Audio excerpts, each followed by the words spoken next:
It was something like none of us had ever experienced or seen or heard. It was so cool. You know, it's a moment in your life that lasts about 3 minutes.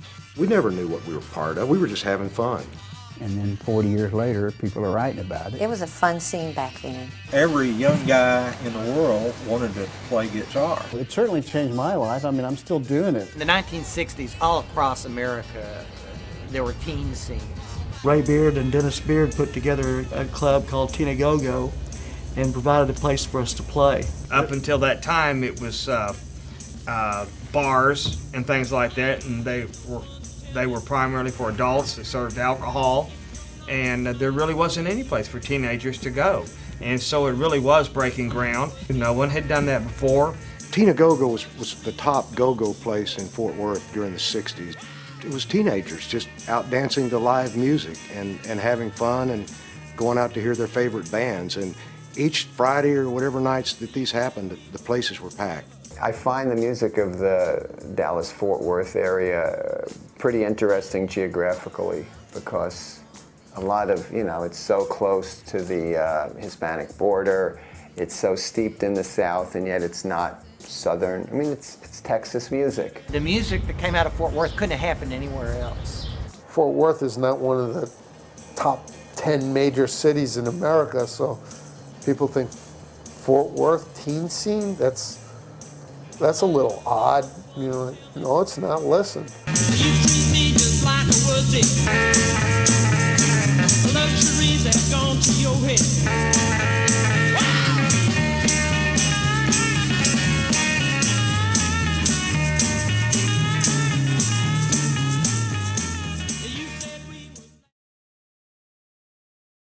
It's time. It's time for Fort Worth Musical Moments. Join us now as Steve Marquardt takes a look at the music and the artists who made the city's vibrant musical legacy what it is today.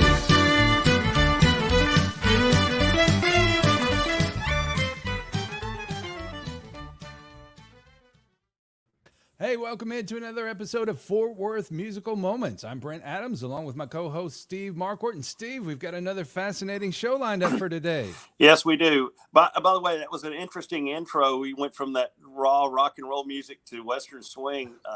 Interesting segue. Yes, we're real excited. A little change of pace today because we've been kind of on the country music jag for the last few weeks, and so today we're shifting gears a little bit, but we are tying back into Western swing ultimately. But we've got Fort Worth's very own, a really good friend of ours, a great historian and contributor to our cause, Mr. Mark Nobles here. And hello, Mark, how you doing?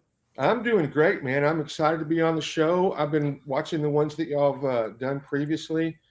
It's really fun and informative, and I'm excited to be here. Let's do it. We had your partner in crime, Robert Houston. I keep wanting to call him Mark Houston because that's a friend of mine out of Dallas. Robert Houston last week, and he's a historian. He may know more than my brother Mike about Western swing. Yeah, I don't know. I wouldn't bet against either one of them. I don't know. They both have a lot of information there, man. Yeah, I'm going to pay for that comment because I'm sure I'm sure Mike's watching. He'll probably chime in. No, I think they complemented each other very well on the project, which we'll talk about later. But we want to get into your kind of how we started the whole show off. So take her away, Brent. Yeah, well, I tell you what, Mark, not only is your past fascinating, but your family has a long and fascinating history there in Fort Worth. I guess let's set things up by talking about your family's past in the city and where it kind of intersects with music.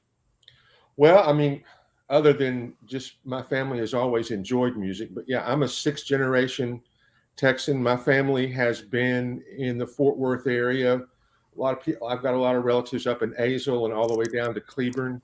So we've been here, since before it was Texas. And I can remember, we used to go to family reunions and having campouts, and my grandfather and all of my great uncles is sitting around playing all those old Jimmy Rogers tunes and just all that old original country stuff. So my roots are here. They're very, very deep. I was born one block off of Jacksboro Highway in a little clinic over there. So I've always felt to be a kindred spirit to all those gamblers and gangsters that were running up and down Jacksboro Highway in the 30s and 40s, and all those great bars out there and all the great music that happened. So, yeah, I'm here. I'm dug deep, and I love local history and music. So that's my connection to it.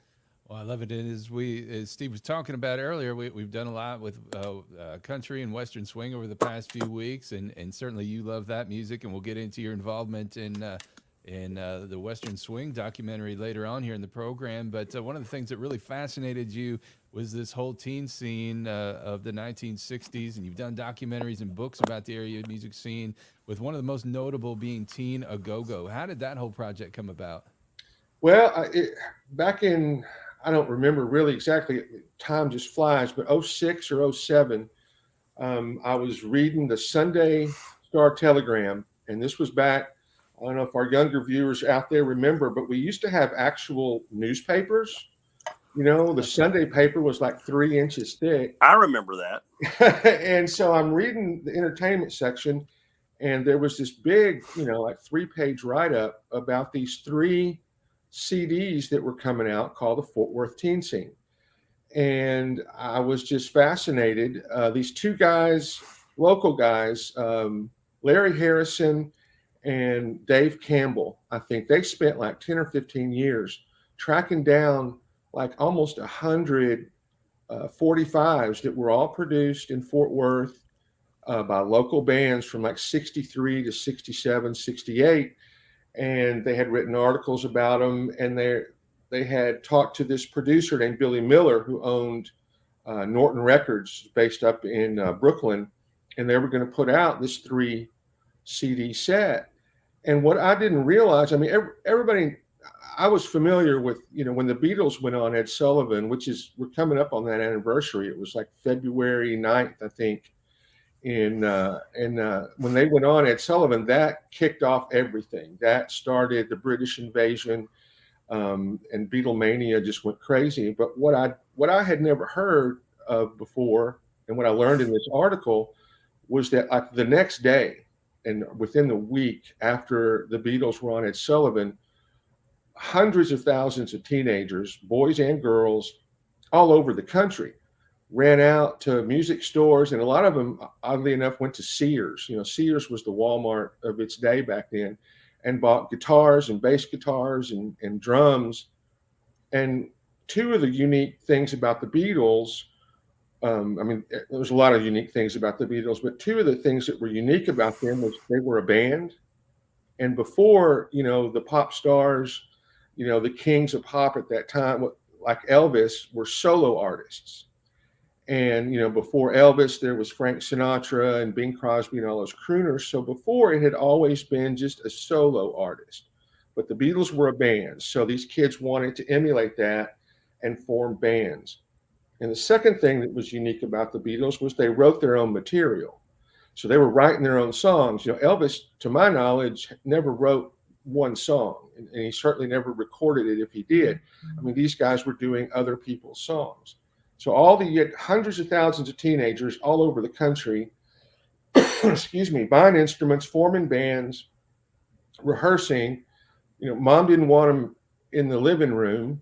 There was too much equipment to fit in the bedroom, so they got kicked out into the garage, and they started writing their songs, learning their instruments, and then an entire industry just built up around them. These Teen A Go-Go's sprang up in Fort Worth. When it was at its height, there were probably 15 or 20 across the city. The biggest one was over at Will Rogers, and they were getting over 1,500 kids every Friday and Saturday night in there to play these Teen A Go-Go's. And then they started recording their songs.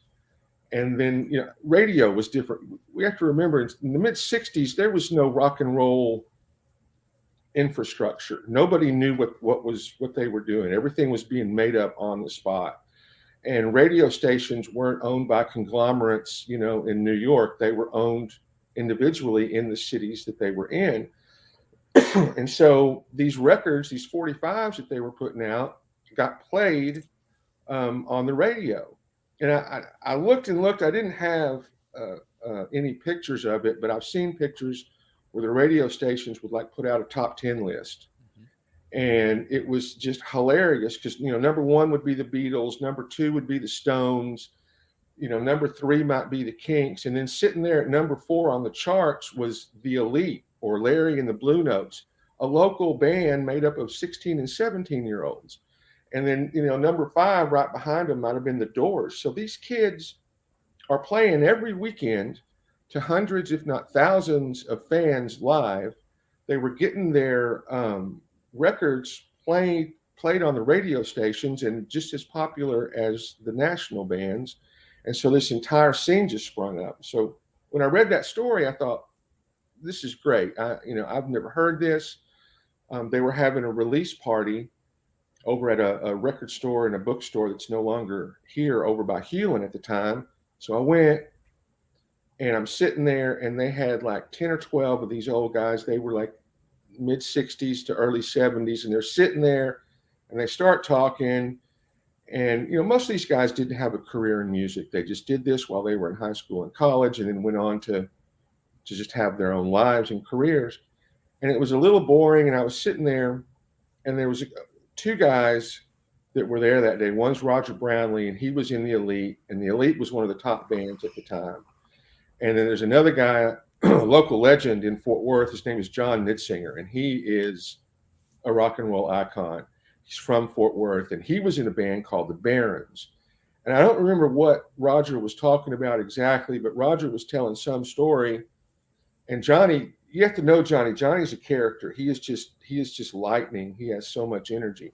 But he leaned up and looked down at Roger, and he just called BS on whatever it was that the story that Roger was telling. And Roger looked back at him and said, And so they started going back and forth, and it was all in good fun. They were just ribbing each other.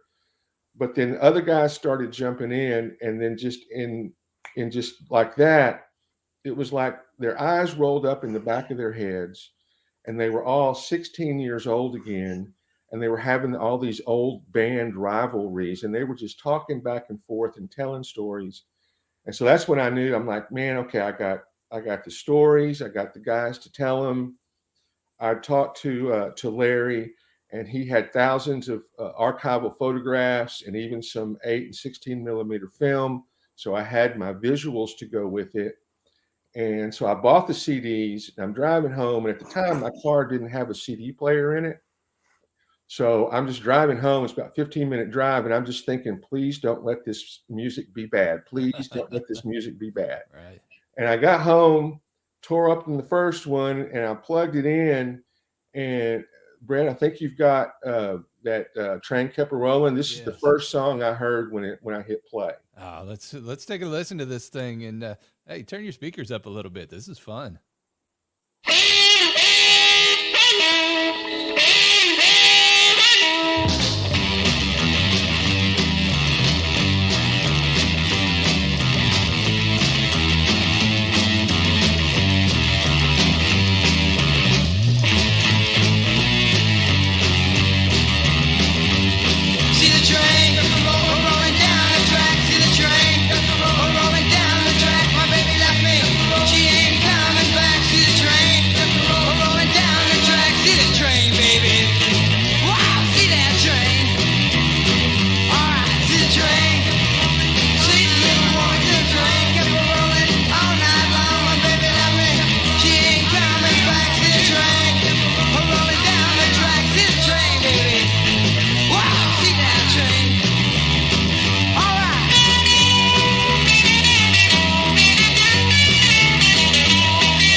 I love that, because as I listened to that, it sounds like it had the sentiments of a Jimmy Rogers or a Hank Williams song meets the Yardbirds here, and Jeff Beck wailing away on with a distortion pedal. Yeah, right. Yes. And there was no distortion pedal at that time, though. So they were probably blowing out speakers and they were blowing out speakers. But that was the first thing that hit me, and I was like that dude in that old Sony speaker commercial, where I was just thrown back against the wall, and then I just sat there for hours as song after song after song with all this energy just kept hitting me. And so I had the music, I had the visuals, I had connections to the people to tell this story, and it was a story I had never heard of before. So I was just hoping that not very many people had either, and we just set about making the film. I think it's important to talk about the context of the time, when the Beatles hit the scene, because prior to that, leading up to that, Elvis was in the army, so he's kind of gone through, the early rock and roll thing. When Elvis hit the scene, of course, was a major phenomenon. But then he had his thing. He went off in the army and was doing his patriotic duty, and so you had songs like "How Much Is That Doggy in the Window." And Pat Boone, trying to do Tutti Frutti because they'd taken little, Yeah. and I'm sorry, but that, it just didn't cut it for me. Pat Boone's a great guy, I'm sure.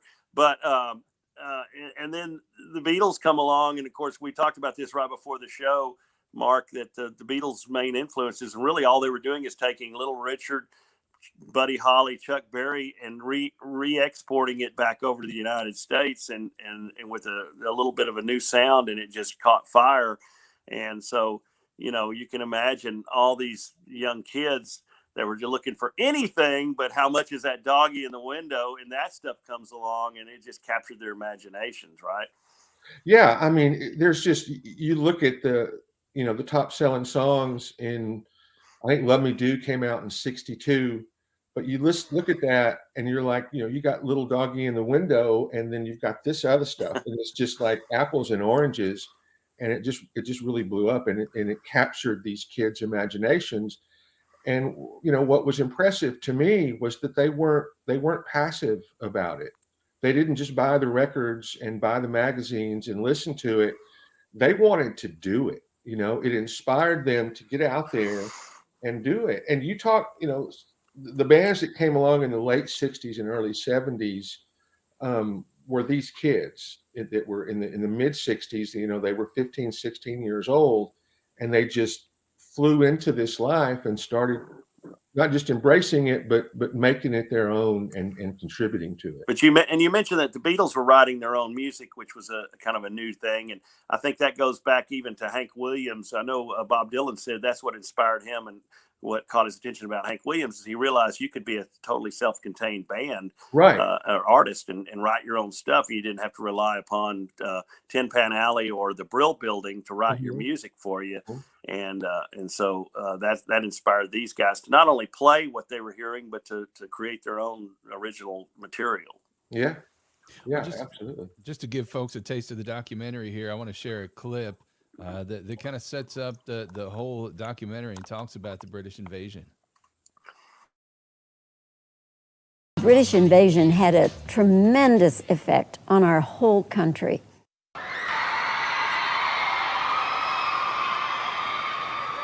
They really rocked, and it made me want to do that. We were watching Ed Sullivan and the Beatles came on, and my girlfriend, next door neighbor, and I were watching. I said, that's what I want to do. That's it. I didn't want to do anything else.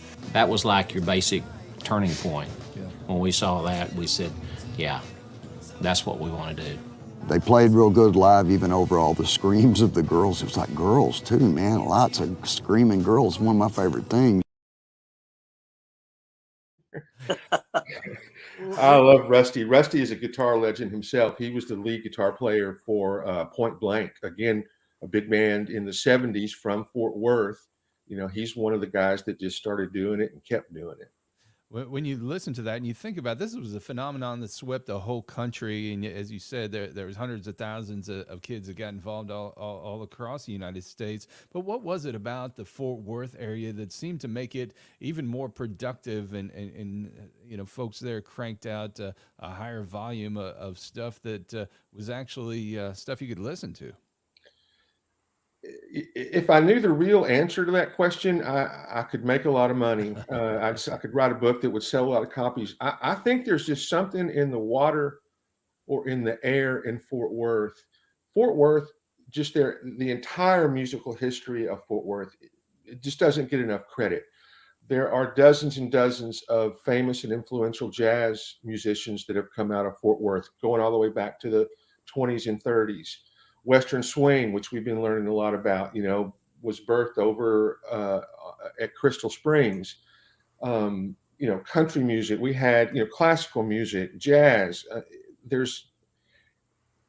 It's a hodgepodge of blues, jazz, and it just got mixed up. And a lot of people that I've interviewed for the Tina Go-Go documentary and for other stories that I've done, one thing that has come up from people from Fort Worth and people that are from other parts of the country that they say about Fort Worth is that, in Fort Worth, musician was a musician and didn't make any difference if you were playing country, if you were playing Western swing, if you were playing rock and roll. They mixed together, they would get together and jam. And so they learned from each other. In other parts of the country, the rock and roll guys didn't hang out with the country guys, and the jazz guys were over all by themselves. Everything was isolated. But in Fort Worth, we just love music, and we don't care as long as it's good. We'll go out and listen to it and dance to it and support it. And the musicians had that same idea and relationship to it, and so they didn't care where that lick came from. They didn't care if it was a country lick.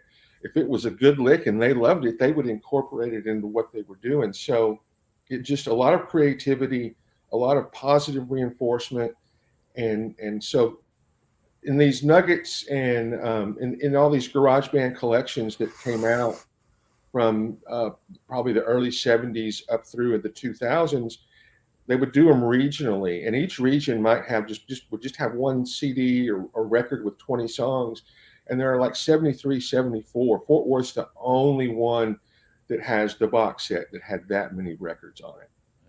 And some of these bands had different levels of success here. I want to share this clip, which was pretty humorous here from the documentary.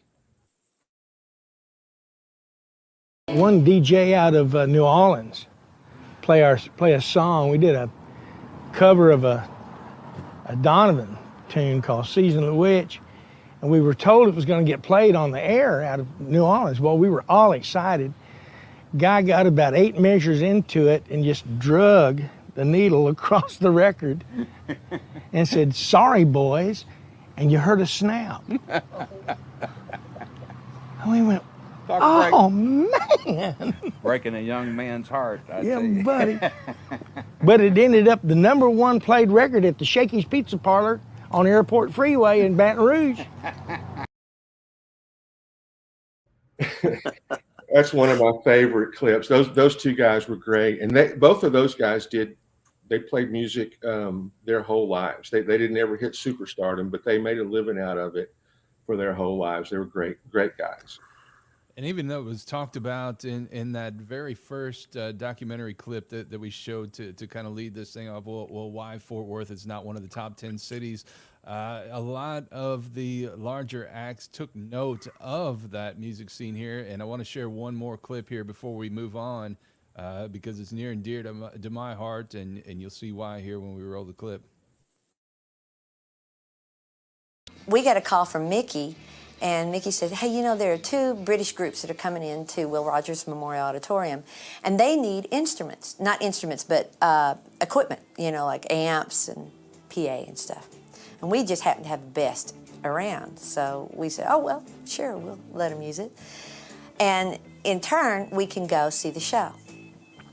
We thought, well, that'll be nice to see a new group. So we walked in.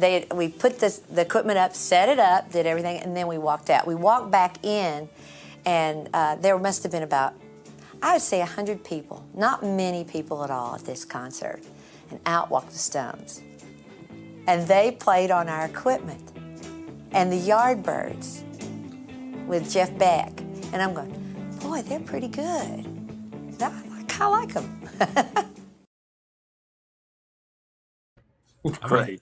I'm a huge Stones fan, so that one spoke to me. And I know Steve was rocking out to some Stones when he was stuck on the interstate here for a number of hours earlier this week. So. Yeah, I was looking for anything to distract me, and that's you can't go wrong with that kind of music. But I think another important thing, I keep thinking about how history repeats itself. I always love to look at from a circular fashion because I think everything kind of comes back around. And if you look at let's go back to Milton Brown and the Western swing thing. Really, what Milton Brown was doing prior to him meeting Bob Wills is he was emulating what the hottest music at that time coming out of New Orleans and New York, was Louis Armstrong and King Oliver and those guys, and imitating that art form because it was so new, and Louis Armstrong at that point was reinventing modern time basically in music, and so I think it's interesting, how that continues to repeat itself, and that's what we're talking about here, how these folks were just mimicking what they were hearing and putting their own stamp on it. Yeah, and again, I want to reiterate that in the mid '60s, there was no industry. Could you imagine Harry Styles or a large band coming into American Airlines Center or over at Dickies and having to call down and get a local band's PA, to play out of? I mean, that just didn't happen. And on that same show, the Elite, I believe, opened that show at Will Rogers for the Stones. These guys would come into town and they would always get a local band to open the show. And the reason they did it, they weren't being nice. They were helping, they wanted to get the local band's following to come in and see them because nobody knew. Yeah. And I think another thing too, that's important to remember is how music through history has always broken down the racial barriers as well. You think about, you hear about the big band guys in the 30s and 40s or whatever, when they were playing that music and they would play their gigs in predominantly white, clubs and all that in those days. But you can bet late at night after their gigs, they were going over to the other side of town and hanging out with the real players. And I'm sure it was no different with these guys. I know. You heard stories about Mick Jagger and those guys popping into these blues places like in Deep Ellum and probably over in the Como area. I don't know if Bluebird Lounge had been around that long, but places like that where these guys would come in and jam with these guys, and they didn't think about black or white. It was just the music. Yeah, and they were, these kids, they were all talking about they would sneak into like the Bluebird. It was around at that time, a different iteration, but it was down in there. And they would, sneak into the cellar. The cellar was a huge influence on a lot of these musicians because it wasn't a bar, it was a coffee house.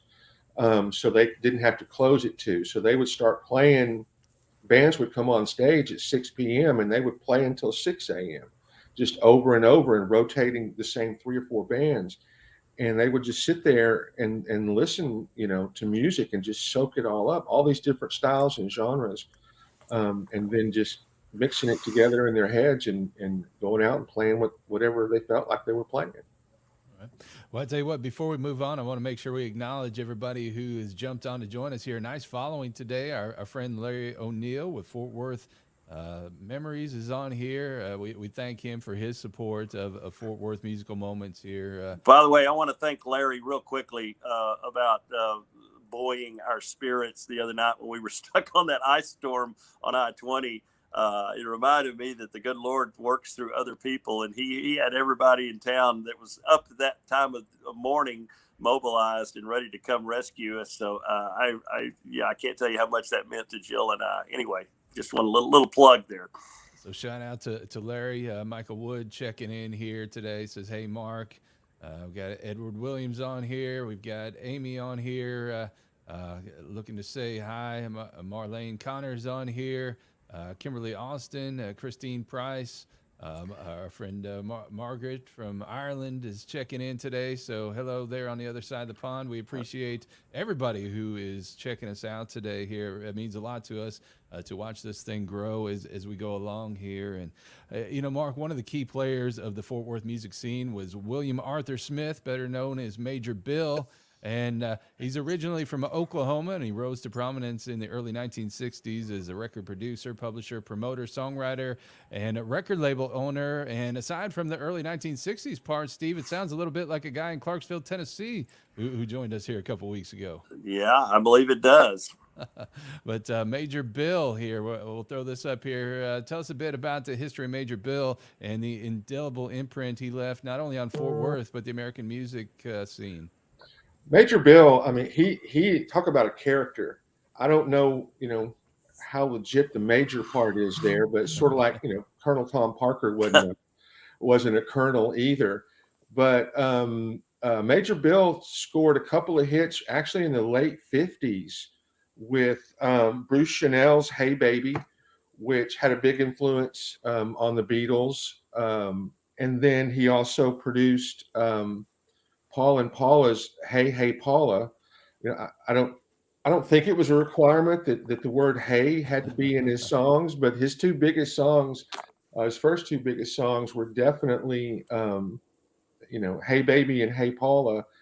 And that got a lot of attention here to Fort Worth. And Major Bill was I believe they call that hay fever. No, I'm just kidding. which we know a lot about here in North Texas. Yeah. But he recorded a lot of the bands that wound up on the Fort Worth teen scene on his LaCam label. And he had a huge influence, like later on in the punk scene.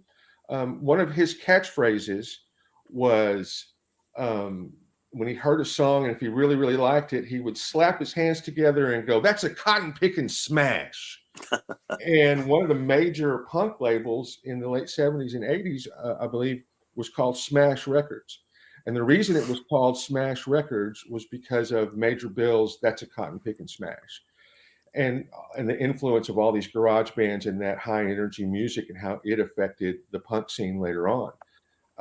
But he had a lot of these bands. He would take them in. He would pay for them to go in the studio and record. Now he'd only pay for 30 minutes or maybe an hour. So you ran in there, you got 3 takes and it was gone. And then he would in turn take the masters, and one of his nicknames was the London Flash, because he'd get all these masters and he would hop a plane and go to London and shop it around to the labels in London and get it released over there. And so that's how a lot of these songs are still alive today and got known, because they were released on major labels in Europe and here. And he'd fly out to London too and get them released on major labels. And so these 45s were circulated. There's a song, One Potato by the Elite, that's been covered like 500 times. There's a Japanese girl punk band that found this 45 somewhere and recorded a song called One Potato, written here in Fort Worth back in I think in the 80s or 90s. So this music lives on and got rediscovered because Major Bill and his efforts to circulate it to a wider audience. And we excuse me, we tried real hard. Major Bill had passed when we did the documentary, but his son was alive, and I tracked him down, but he just didn't want to come on and do an interview. There was, the music business, like I say, there were no rules. There was nothing to go by. The music business has kind of a shady reputation, and so there were concerns about maybe lawsuits or something. So he just did not want to. But Major Bill was a huge player. He's one of the main reasons why this music got out to as wide an audience as it did, why it's still alive and out there today. And I would love to at some point write a book or do a film. I mean, he deserves a lot more credit than he gets. Well, something I found was so fascinating as I was kind of going down that rabbit trail this week, and according to his obituary, when he passed away in 1994, he was so popular in the early 1960s that the then fledgling Beatles were actually bumped off a British TV show because he was on there and the interview ran too long. Major Bill bumping the Beatles. I mean, yeah. And then fascinatingly enough, he seemed to perpetuate the theory that Elvis had faked his death. And as the Texas State Historical Society puts it here, he was living incognito with Smith as his manager. So there was that side of him there at the end that I think may have made people question some of that. Sometimes people want to hang on to fame a little too long. You can find it. It's probably still out there. There's actually like a 30-second clip where Major Bill called into a radio station, I think down in Houston, when he was trying to drum up he was wanting to go on tour with Elvis and release new records. He was dead set on it, and he called into this radio station and even got Elvis on the phone for a few seconds with this guy. So yeah, he may have taken a turn there towards the end, but he was influential. He released a record called Disco Duck in the early 80s that got some national airplay. I mean, he was still throwing things against the wall, in the 80s, looking for that next Hey Baby. Wasn't Rick Dees involved in that too? Or something? Man, don't get me to line. Yeah, I don't know, but I believe yeah. I know my Disco Duck. That may be another whole show. Yeah, maybe not. Well, another figure who left his mark on the Fort Worth music scene was Ray Sharp, who was exposed to big band music as a kid, but was inspired to take up the guitar after listening to the likes of Jimmy Rogers and Lefty Frizzell and Hank Williams. And ultimately, though, with the help of Dick Clark, became a teen rocker. And certainly, if people don't know anything else about him, they certainly know Linda Lou. Yeah, I mean, we talked to almost everybody that we talked to when they were said, if you were playing a show in Fort Worth, you played Linda Lou. You just had to. It was a requisite. Everybody knew that song. Everybody loved that song, and it kind of kicked off. And I may be off on this a little bit because I'm a writer. I'm not a musician. But it's called the Fort Worth Shuffle. And it's just sort of a backbeat. It's a thing that you have again, and I think it stems, if I'm getting this right, from Linda Lou. But it's just a type of beat. It's a feeling. It's not really a type of music, but like I say, it's the backbeat to some of these songs. So the Fort Worth Shuffle, you had to play the shuffles, and you had to play Linda Lou. He was our Elvis. I mean, he ruled the roost here in Fort Worth for decades. I went to a club in the 80s called the Escape Club. It was off of Camp Bowie. Some of the viewers may remember that place. If you do, chime in. And there was a guy that ran that bar. He was a notorious bar operator named Stormin' Norman. Stormin' Norman. He'd bring out that fake birthday cake, and you'd blow out the candle if it was your birthday, and then he'd take it away and put, and it's like rubber cake. But anyway, he was a real character. Smoked a big old cigar. But I was in there one night, and he said, "We got a special guest," and he brought Ray Sharp up, and there's Ray Sharp in the 80s still playing Linda Lou, and they said that song even has its own dance, the Linda Lou Shuffle or Fort Worth Shuffle, whatever. But I remember that very well, and he came on wearing polyester bell bottoms and a kind of a silk flowery disco shirt, but he could still rock it.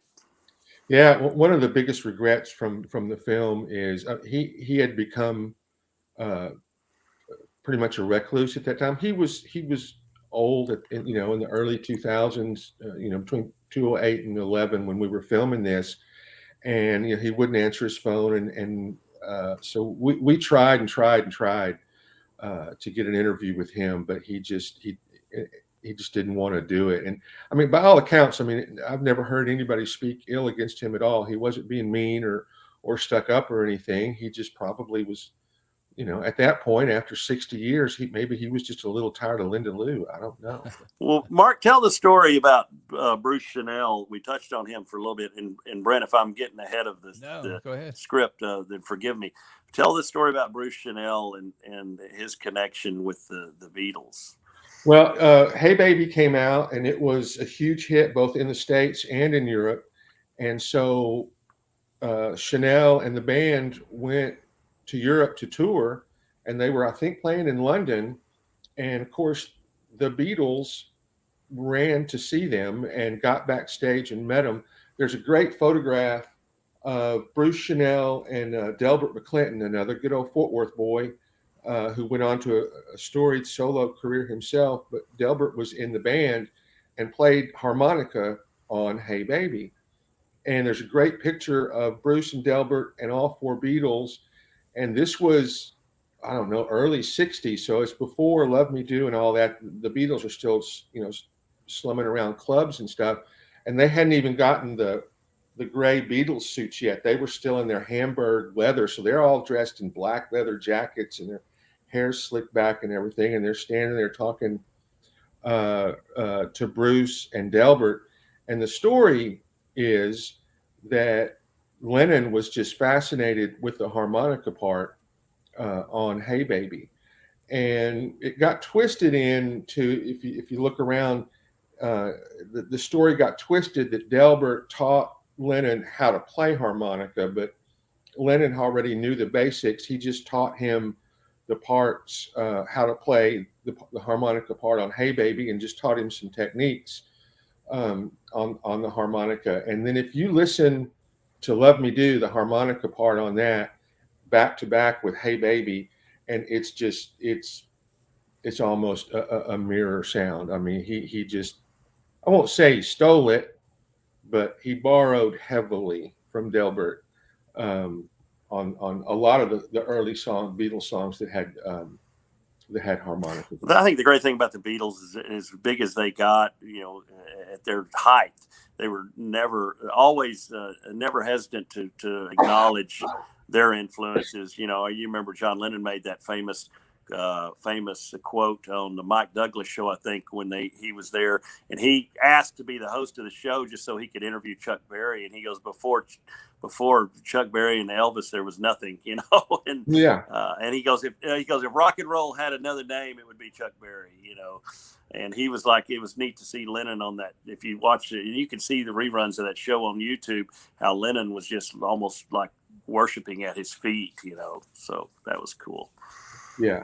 Well, before we move off of Ray Sharp and Linda Lou, I just got to let everybody know today I begin my campaign to get Steve Marquardt to record a cover of Linda Lou as a Western swing number. Ooh. What do you think, Steve? I think, hey, I'm up for anything. If Kurt Ryle's on here listening, let's make that happen.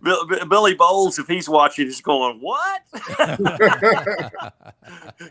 But as I was listening to that song, I don't know why that thought came in my head, but I'm like, I bet Steve could tackle that with his range and his chops and creativity.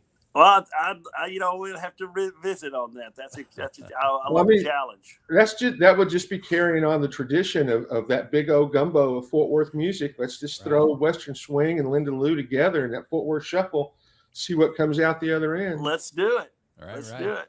All right, we've got him recorded saying he's going to do it. So. Well, Ray's career just didn't ignite like I'm sure he hoped it would after the success of Linda Lou. So he came back to Texas and became a fixture of the nightclub scene. And that nightclub scene and what it has meant to the history of the Fort Worth musical makeup is another topic that really fascinates you, isn't it? Absolutely. And there's a local historian that's actually putting together a book about all of the famous nightclubs in Fort Worth from like the 20s up through present day. And I can't wait until he comes out with that. But yeah, one of the great things about Fort Worth is live music is just, again, it's in the air here. And when I was a kid in the 70s, there were dozens and dozens of clubs that had, there were live bands in there. You could hear anything you wanted to hear. You could hear blues, you could hear rock and roll, you could hear jazz, you could hear country and Western. This has always been, Austin says it's the live music capital of the world, but I mean, I think Fort Worth has to be right behind it. You could make a good living here. There's a picture of the Rocket Club, which is now a muffler shop on Jacksboro Highway, but you can still see the Rocket sign on top of the building as you're driving by. But the Four Deuces, the Cellar, we did a whole section in Tina Go-Go, and in the book I wrote Fort Worth's Rock and Roll Roots on the Cellar, because everybody called the Cellar University, that's where you went to school to learn how to play. Where was that located? It was downtown, I think on 4th. There were two versions. One was actually in a cellar, and the other one wasn't. There was a fire or something. But it was notorious. It was rough. And like I said before, since it was a coffee house, there was no age restriction because they didn't serve alcohol, and they didn't have to close at a certain time.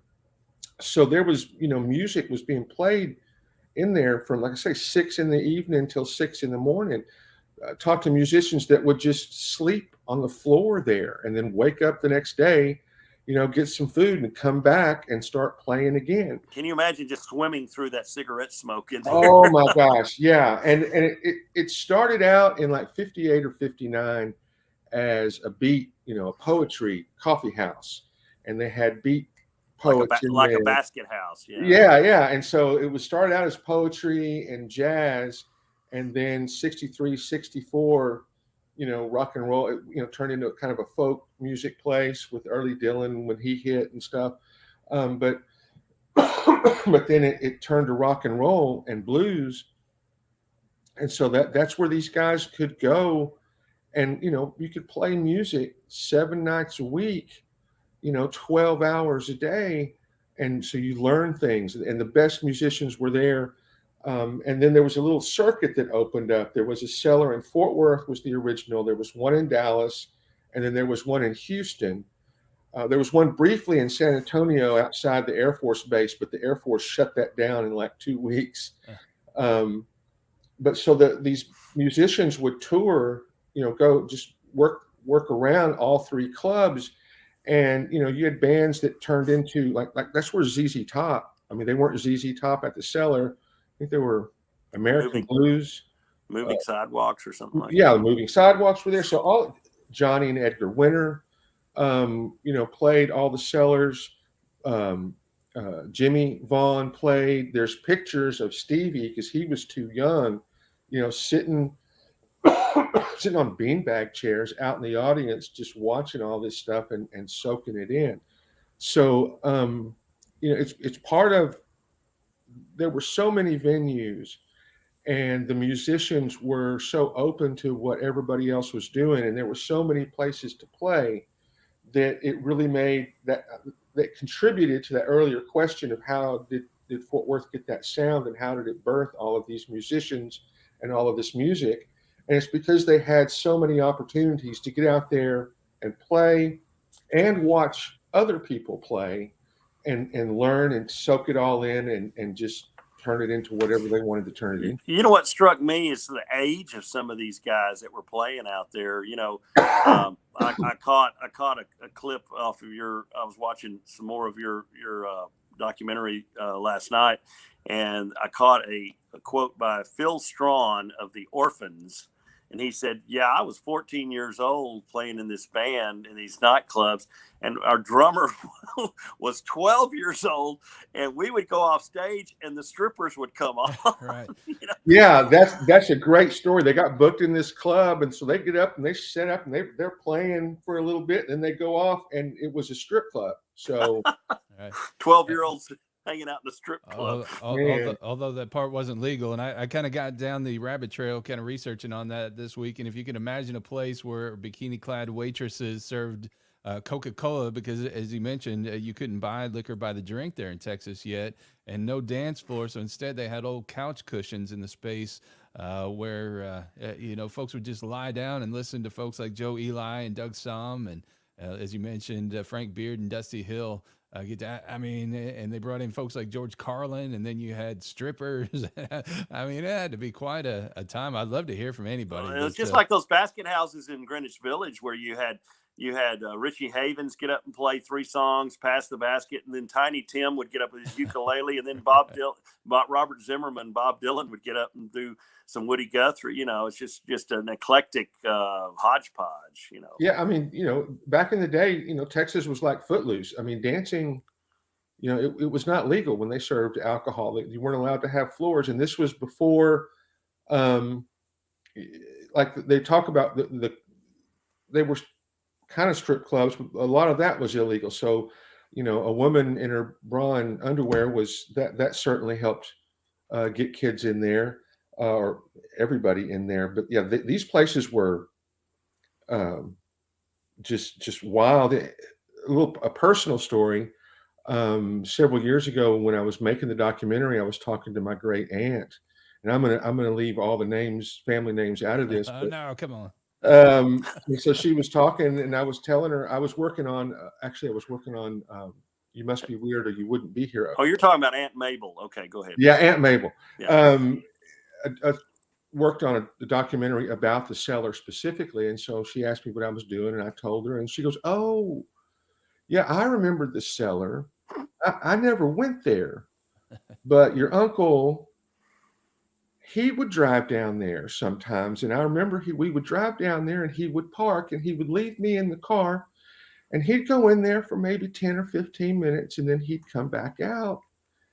And I didn't say anything, but I'm trying to, it wasn't a bar. It didn't serve liquor. I'm trying to wonder why my uncle would go into the cellar for 10 or 15 minutes, and it's filled with musicians and beatniks and stuff. I think he was maybe going in there and might have purchased a baggie or something. He was just trying to learn guitar licks. That's all. Yeah. But I was like, what was he doing in there for 10 minutes? Vitamins. He was getting his vitamins. Yeah.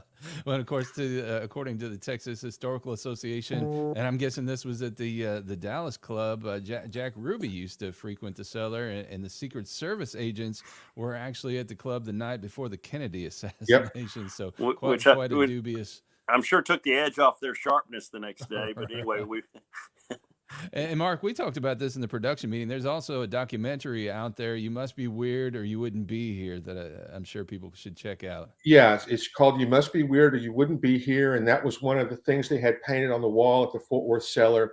And a gentleman, a good friend of mine named Giles McCrary, he produced that film. It's wonderful. Just Google it. You can find it online to purchase. I don't think it's streaming anywhere at present, but it was funny. I had just wrapped up Tina Go-Go, and I didn't know Giles at the time. And then somebody told me, "Hey, there's this guy. He's making a documentary on Tina Go-Go." And I don't mind telling you, it made me mad, because I mean, everybody's got a list as long as your arm about documentaries you want to make or books you want to write. And the cellar was right there at the top of the list. I really wanted to make that. So I just made it my mission that I was going to go and meet this guy. And, any animosity I might have had melted away as soon as I met Giles, because he's just like one of the nicest people you will ever meet. And he was certainly the man to do it, because he was old enough that he went to the cellar a lot, and he was a musician himself. He has a long history in film. He worked in Austin. He worked on Austin City Limits back in the early days, helping produce that show. So he had the background and the connections and stuff. And it's a wonderful film. Absolutely, go out there and get it. Take a look at it. You'll learn a lot, and it's a lot of fun. Mark, I remember I moved to Fort Worth in 1968, and I think that was just before FM radio really caught on. And I remember if I wanted to hear the songs I like to hear, the rock and roll stuff, I think there was two stations primarily that we tuned into, KFJZ and KLIF out of Dallas, KFJZ being out of Fort Worth. And then if country, it was WBAP and KXOL. I think you had those DJs like Bill Mack and Don Day and those guys. But talk about some of the DJs that carried this music that became, celebrities in their own right coming out of Fort Worth. Well, I mean, like Brett mentioned earlier about George Carlin being in the area. George Carlin was a DJ here in Fort Worth during this time period for a brief time, and he would go down and work out some of his early stand-up material at the cellar. So he was big. And then as far as the teen scene, before I go to him, Ron Chapman, I'm sure if you've lived in this area at any time at all, KBIL, with Ron Chapman. He was out of Dallas. And another thing, I mean, this teen scene got so big, there were two television shows, one at Channel 11 here in Fort Worth, and one I think at Channel 8 in Dallas that Ron Chapman hosted, that were like American Bandstand type music shows. They had local musicians on, and then any national band touring through would go on and perform on the show. And so that, just gave more exposure to these kids. They were, like I said, they were playing live to thousands of kids every weekend.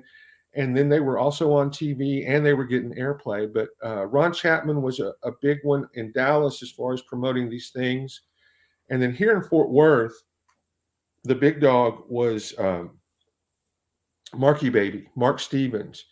And if you're not quite old enough to remember Marky Baby, in the late 70s, I think he had moved to Houston, or no, he was still here in Dallas, or he moved to Dallas, and he teamed up with a guy named Pruitt and had a huge nationally syndicated show called Stevens and Pruitt, and they are credited with being like the first or one of the first, shock jocks. I mean, Howard Stern type, where the disc jockey was bigger than the music that they were playing, and they would have bits and skits and stuff like that. But Marky Baby was at KVIL. He had the biggest show. He produced the Tina Go Go. So he was doing the live show there. He had on Channel 11 the TV show, the local music show, where he had this going on. So yeah, the DJs kind of ruled the roost, because they had control of what they were playing on the radio, and then they were going out and producing these live, Tina Go Go's, and so they were sort of the kings of the fiefdom here. They controlled everything, and they gave thumbs up and thumbs down on who got played and who got on the bandstand show and who got to play live at these Go-Go's. So they were hugely important. So before we move on here, I want to just acknowledge a few other people jumping on here. Kurt Kruger on here saying, hey. Also, Monty Matthews has been lighting up the chat board here today. So, hey, thank you for participating. Also, Linda Bull on here. She pops up. And so many people. Our friend Terry Lemaster on here. Terry, fellow Clarksville Creative Sound artist, and then Linda Bull, great songwriter and old friend. We went to high school together, and I think one of our artists just recorded some songs that she had written out of Clarksville Creative Sound. So hello, Linda and Terry and everyone else. Got Dickie Wayne Snyder on here, Tom Hoffer, also Deborah jumping on here to wish happy birthday to Mr. Nobles. Did we miss something here? Yeah, you were supposed to miss something here. Deborah is my loving partner. I love her to death. And she's a teacher, but they're still iced out today, so she was able to hop on.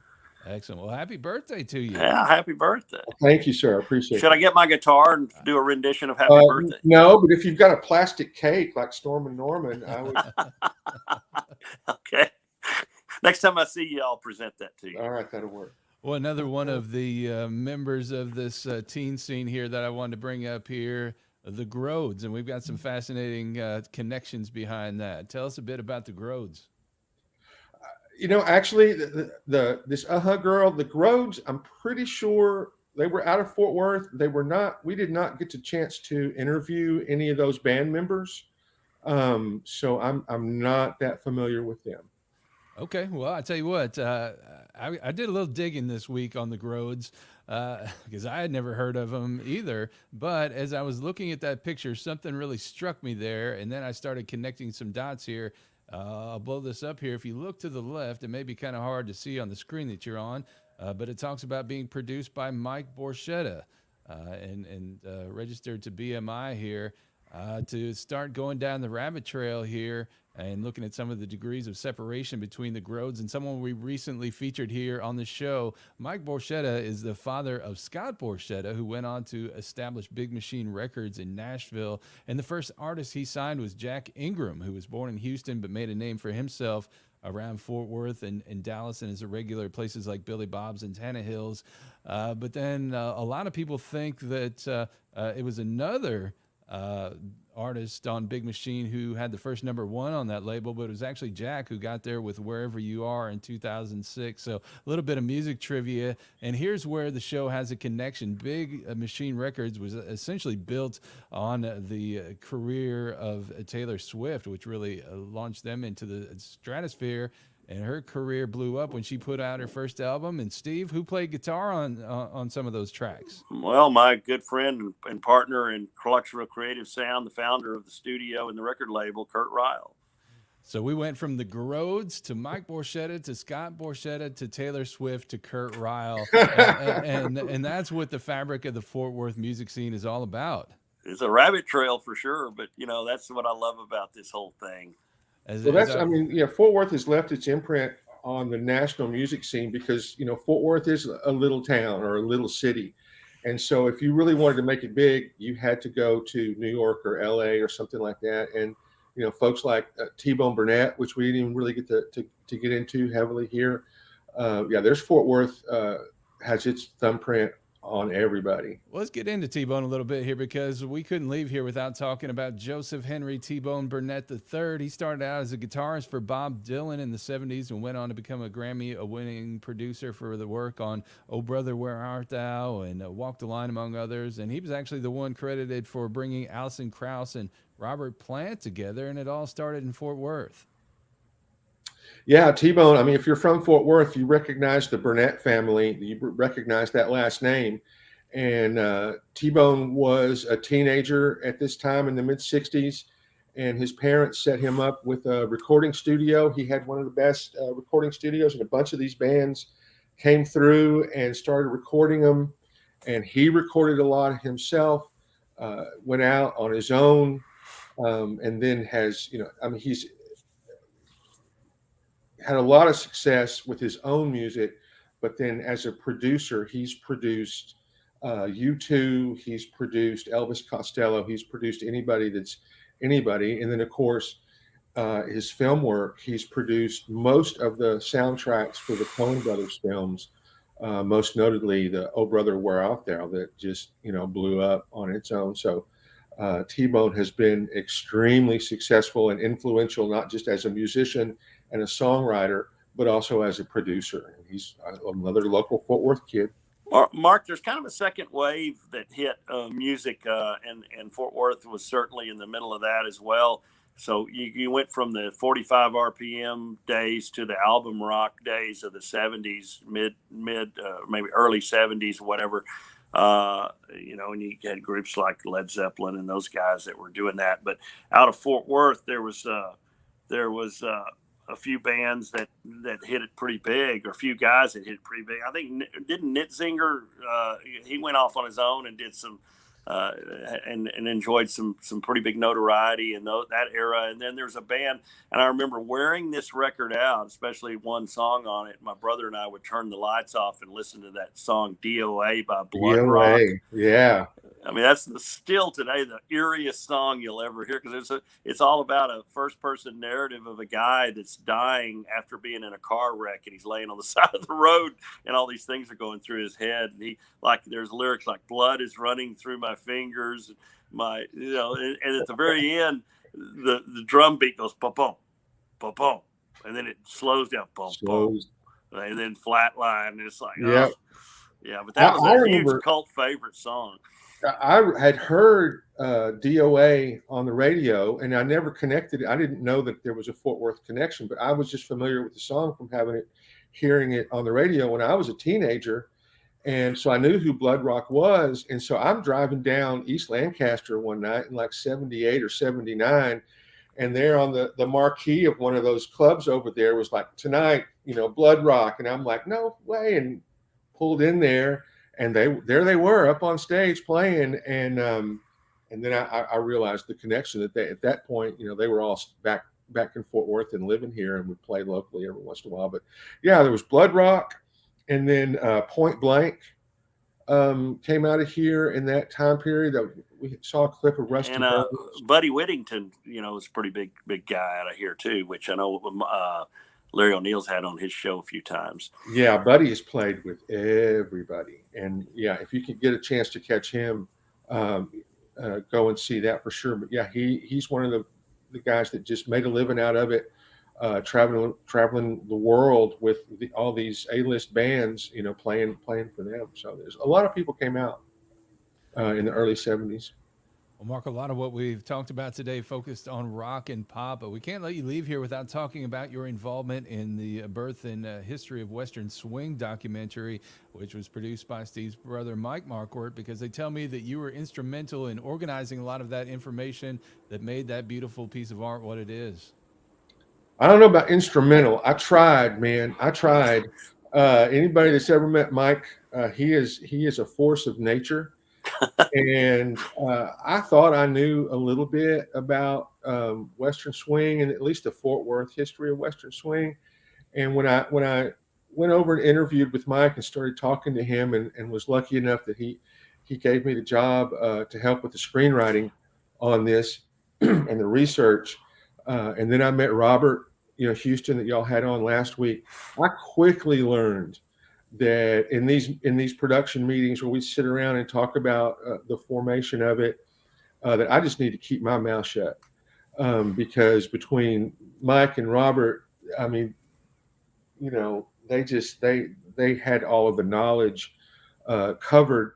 It was my job just to keep Michael a little bit focused. He has a tendency maybe to go down rabbit holes. We were talking about rabbit holes earlier. But it was so much fun to meet these guys. And, the hallmark of any project that you're lucky enough to work on is, that you feel like you're doing something that's maybe not important, but that contributes to the information that's out there. And I certainly think that Birth and History of Western Swing not only contributes, but I think it is important. It's the deepest dive that I'm aware of that's ever been made into Western Swing. And then, the other thing that makes it a good project is when you can walk away from it having had a lot of fun, that it wasn't it wasn't work, it wasn't drudgery. And these guys were certainly a lot of fun. We had one weekend out at Possum Kingdom where we kind of locked ourselves up at Mike's lake house out there, and did a lot of work, and really was working on the outline and where we wanted to go. And that it was just so much fun. We had a lot of time just sitting around shooting the breeze. Only drawback is they pulled out the karaoke machine about 10 o'clock, and I'm an old guy. I'm a go to bed at 10 and get up at 5 guy. So I crawled off down. I'm 2 floors away, and on the other side of the house, trying to go to sleep. And Steve and Mike and Robert are up in the living room, and they're wailing away. Well, Robert brought his keyboard. Yeah, I know. So it was. And just, I had my guitar, so this was like deluxe karaoke. Yeah, it was live band karaoke stuff. And I tell you what, though, man, that's when I first started hearing Steve sing, and I was like, because you hear things like, oh yeah, he's a musician singing, you wonder, but then I was like, holy crap, this guy's really, really good. I was really impressed. But that was a fun week. That was a fun weekend, though, and you were the guy that pulled it all together, with a narrative, and gave Red Steagall some just fabulous material, and that's one of the things that makes or breaks a project like this. And you certainly made it so much more special with your wordsmithery, if that's a word. If it isn't, I just invented it. It's a good word now. Again, it was just so much fun, and I learned so much. And so it was a lot of fun just having, because Robert and Michael were just pouring all this information, and so it was. Well, and they're like arguing with, they're kind of bouncing off each other and seeing, whose vehicle is the best, and I think Robert outdid Mike on some areas, and Mike, like I said, they complimented each other, Mm-hmm. and that was a really, really fun weekend.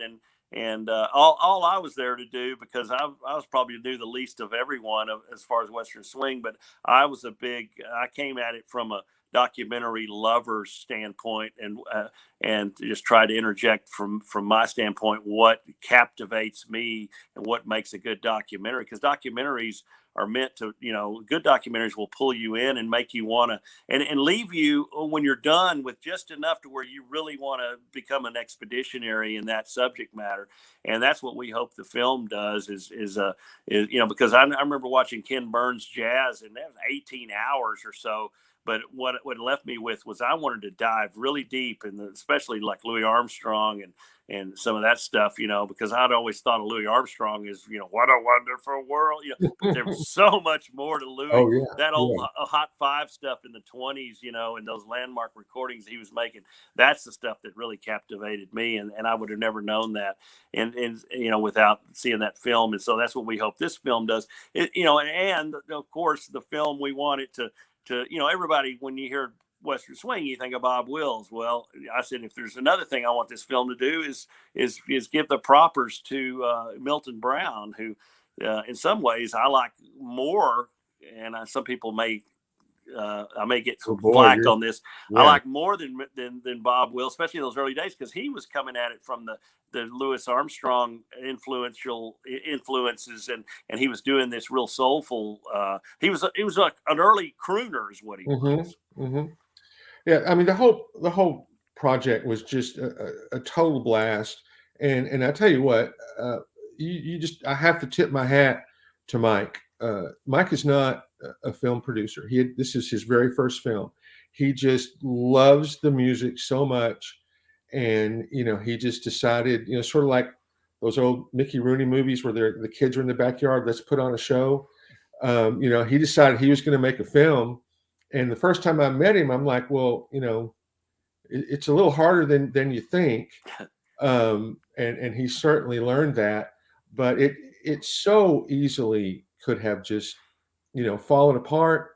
It could have turned into a vanity project. I mean, there are so many, the odds were way higher that it would run into the ditch than turn out the way it did. And that's all due to Mike. He is, he knows so much about it, and he has a vision, and he knew when to hold on to that vision and keep it on the tracks. But he also knew, and this is where so many people don't know, but where they make their mistakes, is he was always listening. He was listening to me. He was listening to Robert. He was talking to tons of other historians, and so he took everything, and he knew when to give up, pull back and pull this in. He just every time right down the line. And you see it in the film.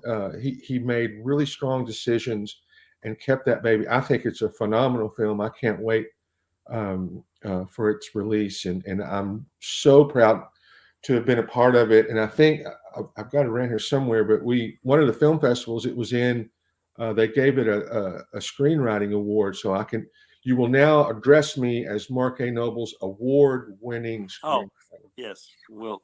Please.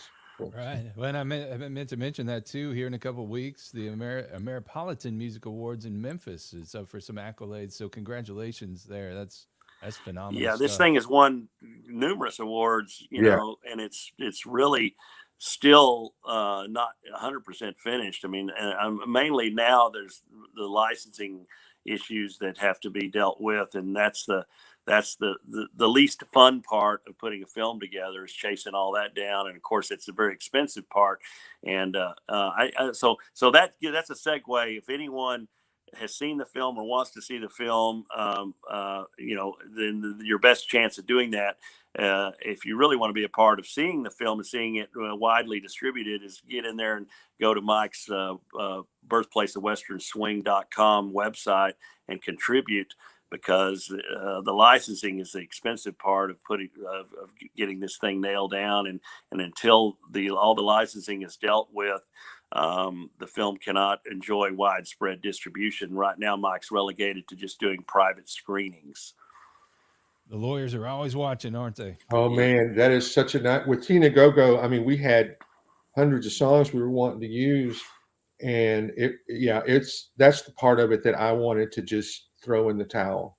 The licensing part was. Well, I think if Mike knew what he knew now, I don't know he won't answer that question, because I asked him, if you knew then what you know now, would you have embarked upon this? And I don't think he'd ever given me a straight answer.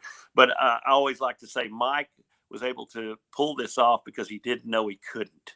Yeah, I mean, and that's huge. He just has such a passion for it, and it turned out that he had good instincts. And you can never tell Mike when he's got his mind on something. You can't ever tell him he can't do it. That's like, I mean, he's the most believe me, the most bullheaded, stubborn guy I've ever known in my life. I was fixing to say that's like throwing a red cape at a bull. But what he's done, and what you guys have done, because you were a big part of, I know it was no small feat getting the script written, and the narrative and all of that, and it's just amazing because there's so much, the depth and breadth of subject matter of pulling all this together when you get into the influences. And you could the rabbit trails were endless on that, and we were all witness to that, and having to go, Mike, come back. If there's anything I did, that was my job. It's just like, unless you're giving me 18 hours like Ken Burns gets, we got to make some hard decisions here and pull back on it. So he did it, and he did an amazing job. Yeah. And he's still, I still get texts and emails from him at 3 a.m. where he's got another clip that maybe we should think about including this, So it took me some time to get used to the fact that we'd have a meeting and we'd come out with an outline. And like before I would get home sometimes, or that night later on, that outline that took 4 hours to everybody to agree on, crumble it up, throw it out, and we're starting new again. So. But there's nobody more passionate about that, Absolutely. And I agree with you. This film is I believe it's a landmark film. I really do, and it deserves widespread distribution. And so again, whatever we can all do to help get that done, both in promotional means and financial means, I think it's important to get behind that project, because it's great for the music, because we're seeing, and Brent, you can agree with this, you see it out there, and you're right in the middle of everything, with Tractors and Troubadours and Real Strong Media, and you being a producer of those shows, and Mark, you can see it too. There's a resurgence of this music and traditional country music with the stuff coming out of Nashville now, and I believe that this documentary film is kind of in the center of all of that, and one of the major catalysts. And so it's so important to make sure this thing makes it all the way to widespread distribution. We have a comment here to that effect, and it doesn't say who it is, but I have a feeling it may be our friend Billy Bowles, who's chiming in with that comment here. Firmly believe the birth and Western history of Western swing will help in a major way create the next revival of Western swing big time. So we're in that right now, and Billy's, if that is Billy Bowles or whether it's Billy or not, I will say that Billy's one of the major catalysts of that with his show, and which is a show that your Rural Strong Radio broadcasts on Sundays, right? Right, absolutely, yeah. Swinging country. Yeah, we'll hit that here in just a minute here, but 1 p.m. Eastern time on Sundays. Definitely check out Billy Bowles' Swinging Country. Mark, before we get going here, what are you working on now? Anything in the hopper, or any bucket list projects you've got on the horizon? Yeah, you're going to give me the opportunity to pitch. I'm wrapping up 2 novels right now. One, I'm ghosting a memoir of a local musician that we're shopping to publishers right now. His name is Burl Wilkerson. I'm very, very excited about that. Burl started about this time, but he was more of a working professional. He was a little bit ahead of this curve. Well, he's in the age group, but he was playing professionally in the bars while these other guys were doing the go-go's, and played all of his life. And we're trying to shop that right now to publishers. I'm wrapping up another historical novel based in Texas that I'm excited about. And then if I can just plug, I've got a book, We're for Smoke. It's published by TCU Press, came out last fall. It's a historical novel set here in Fort Worth. Love you guys to check that out. What's that about? It's you can't just leave us with that title and not tell us what it's about. So here's the funny thing. It's We're for Smoke, and I know what most people's minds go to first off, but this right here, this is a picture of the first Fort Worth city flag, and you can't really see it very well, but the tagline, I'm going backwards here, is We're for Smoke. They're talking about, that was the city motto. And this is, again, 1910 to 1920, the second industrial age. And so Fort Worth had all of these factories. And what they were promoting is basically We're for Smoke means we're for pollution. If your city, in the middle here, this is the Fort Worth skyline as it was in 1912. And at the top is that line of black that it's all clouded out at the front. They're promoting that Fort Worth was just full of smog. And if so that meant progress back then. That meant progress. If your city was a going concern, it had industry, and they were just pumping the air full of smog. So We're for Smoke was basically we're for business.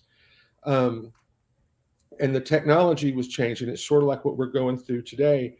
And so the book follows 6 different people in 6 different levels of Fort Worth, class or society, and how this technology affected their everyday lives. And Fort Worth was also at this time promoting that We're for Business.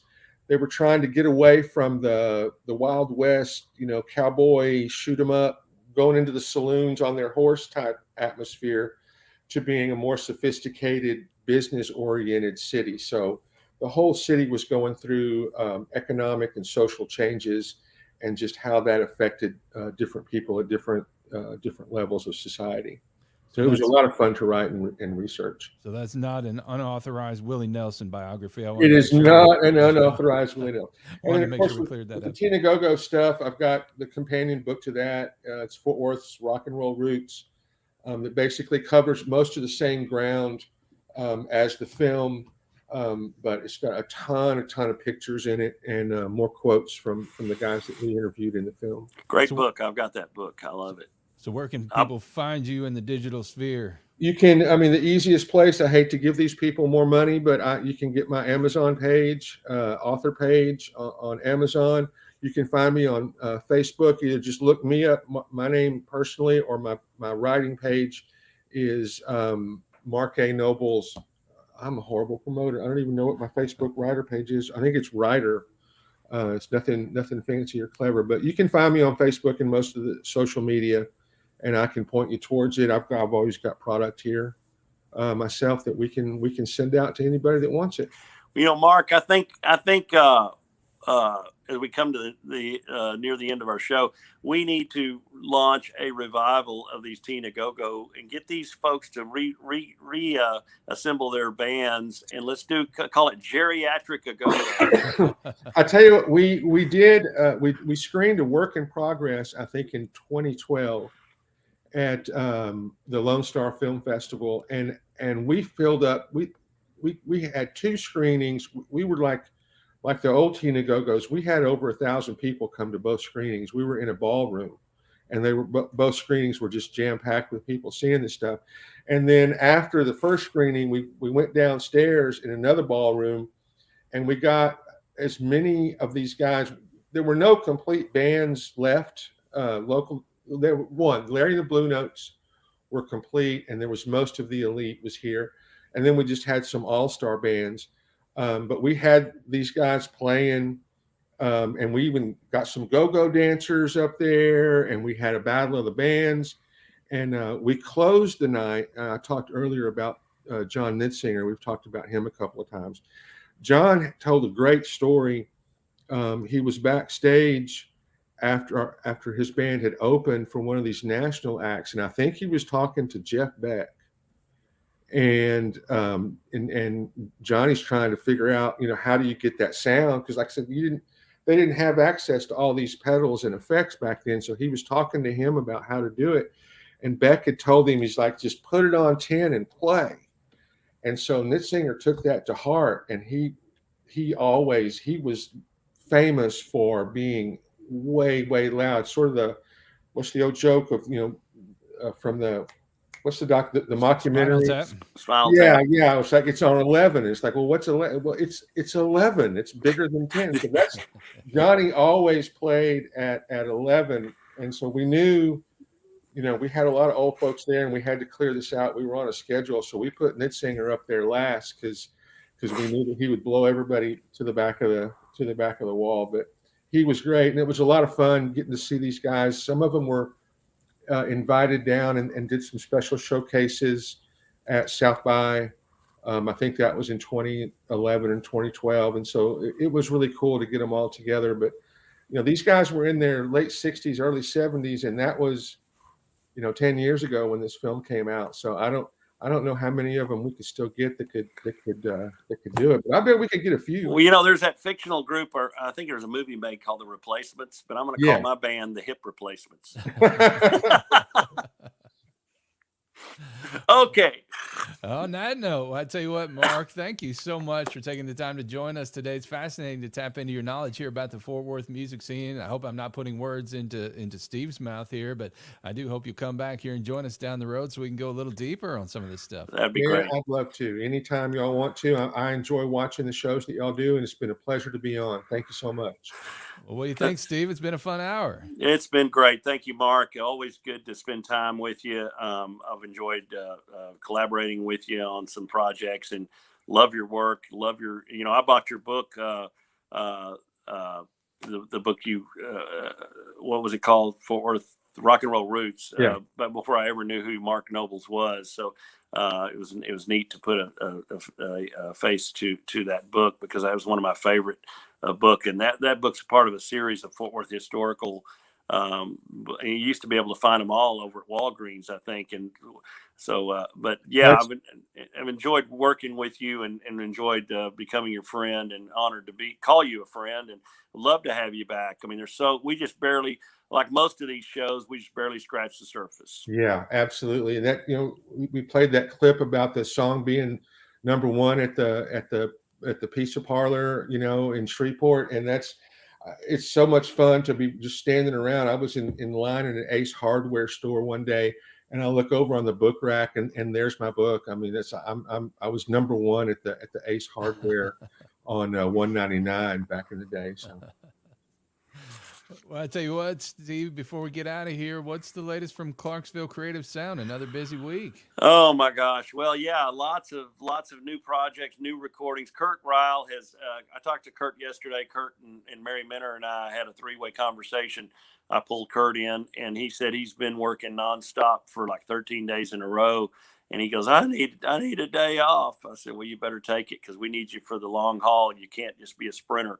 But he's been working on all these new and everything he's doing just about is all original material. That's what's so exciting about what we do at Clarksville Creative Sound, because not only are we a great recording studio, and not only is Kurt the best producer that I know, but he's, we together in our group, we write so much. I mean, we're very prolific in our songwriting, and so there's so much great new original material coming out that, and that's one of the coolest things about what we do. And so we've got some of our younger artists that are releasing some stuff as we speak, brand new material. So yeah, no shortage of great music coming out of there. In addition to the new stuff, one that was released this week and is featured on Tractors and Troubadours, my radio show and podcast, is Darren Wright, who covers the great Willie Nelson and Ray Price classic, I Just Destroyed the World. And what a great song. That's an ambitious song to tackle. Right. He does a great job. Yeah, yeah. Well, Darren, like we talked to Darren in our little Clarksville Creative Sound minute, if you will, last week. And because I remember working, I was telling Darren, working with Kurt and my vocal, how he was helping me shape my vocals, is he helped me find ranges and pitches I didn't even know I had. Well, with Darren, it's the opposite. He's trying to get Darren to simmer down and not pull out the big magical note until it's needed, because Darren is got one of those very, very powerful voices. And so, yeah, he's a phenomenal artist, and so it's a great partnership between Darren and Kurt on the production side. So I hope you'll, if you're into podcasts, make sure you go find Tractors and Troubadours this week, episode 64. And Darren Wright is on there. And we've got a bunch of great Clarksville Creative Sound artists that are going to be dropping songs here lately. So we'll make sure we promote those as we go here. And I hope in the meantime, everybody will get plugged into this Fort Worth Musical Moments Facebook group, the Clarksville Creative Sound Facebook group, and the Rural Strong Media Facebook page, so you can keep on top of everything going on with everybody as we continue to try to build this network out here. And I also want to invite everybody to check out Rural Strong Radio, which Steve mentioned earlier, our 24/7 streaming radio station found at ruralstrongmedia.com or on the Live 365 streaming radio app. It plays the best in traditional country music, western swing, a little bluegrass, a little southern rock, and some inspirational as well. We got everything from Bob Wills to Steve Marquardt, as we say, on there, and we'd love for everybody to check that out. Again, ruralstrongmedia.com, where you'll find Rural Strong Radio, also on the Live 365 streaming app. So anywhere you can stream, we're there. And on Sundays at 9 a.m. Central, we kick off a day of programming featuring a couple great programs coming out of Texas. We start out in Vidor, Texas. It's Robbie Lynn with Sunday's Kind of Country. He plays nearly 3 hours of great inspirational country music from legendary artists and some independents. A great way to fill your soul and get the week started. And then we transition at noon Central, 1 Eastern, Billy Bowles Swingin' Country, emanating from the legendary studios of KSSL FM in the Lubbock area. And Billy plays 2 hours of great Western swing and traditional country music, and just one of the great proponents for all this music. And I know he's on here, so a big shout out to Billy Bowles, and we thank him for his encouragement and support. And another thing I want to say is Kathy Jewell, the owner of KSSL, is also been up when I was there last at Clarksville Creative Sound. Kathy dropped in and did some preliminary recording work, so she's working on a project with Kurt as well. She's not only a very, very smart and successful business person, but she's a fabulous artist with a great voice. Award-winning voice, and has done some great traditional country and also inspirational music. Just beautiful, beautiful stuff. So make sure you go check out Kathy Jewell where you can. And shout out to Kathy and Suzanne Abbey and that whole staff there at KSSL. Just great, great folks. And that's what really what this music is all about, really connecting folks and just bringing everybody together, isn't it, Steve? Yeah, absolutely. Absolutely. Well, gentlemen, it's time for us to get on out of here. Again, a special thank you to our special guest, Mark Nobles. Let's talk about next. Yes, yeah. Before we get out of here, I definitely want to make sure we do that here. We've got a great show planned. You mentioned Mary Minter here a few minutes ago. Mary Minter is the executive director, one of the co-founders of the CMA of Texas, and she's become a good friend. And she's one of the ones that's really instrumental in getting our brand of music with so many other independent artists. She's the backbone of the movement to get this music out there, and she is talk about a tour de force. I mean, she has done an amazing job with CMA of Texas, especially since the passing of her very, very close friend and partner. Oh gosh, his name escapes me. Troy Bates. Sorry, I had a senior moment there. And she has taken the mantle and run with it, and taken CMA Texas to new heights. And we're working on some really fun projects. Brent and you and I are with Mary to help give that music stronger legs and wider reach. And so Mary will be on next week talking about the CMA of Texas, what it's all about, how it pertains to the Fort Worth music scene, because she spends a lot of time. In fact, she's coming up to Fort Worth Monday to be with me when I tape the episode of the Penny Gilly Show, which I'm going to be Penny Gilly's guest, which I'm very honored to be able to do that. And Penny Gilly's another one we'll have to have on sometime. But Mary Minter will be with us next week, so that'll be a very, very enlightening and fun show. Again, next Friday, 10 a.m. Central. This will be the place to be for that. In the meantime, if you missed any of today's show, it automatically archives following our broadcast here, so you can watch it on demand anytime you want to. So, again, gentlemen, thank you so much for the time today. Mark, thank you for joining us. Appreciate it, guys. Looking forward to doing this again. Thank you, Brett. Thank you, Steve. Always good to see you. Always good to see you, Mark. Thank you, my friend. And Steve, we'll see you on down the line. And we want to thank everybody for joining us today. And I hope you come back again next Friday, 10 a.m. Central for Fort Worth Musical Moments. Until then, keep riding tall in the saddle and make it a great week. You've been watching Fort Worth Musical Moments, a production of Rural Strong Media, copyright 2023. Please join the Fort Worth Musical Moments Facebook group and join us each Friday at 10 a.m. Central as we introduce you to another key figure in Fort Worth's musical heritage.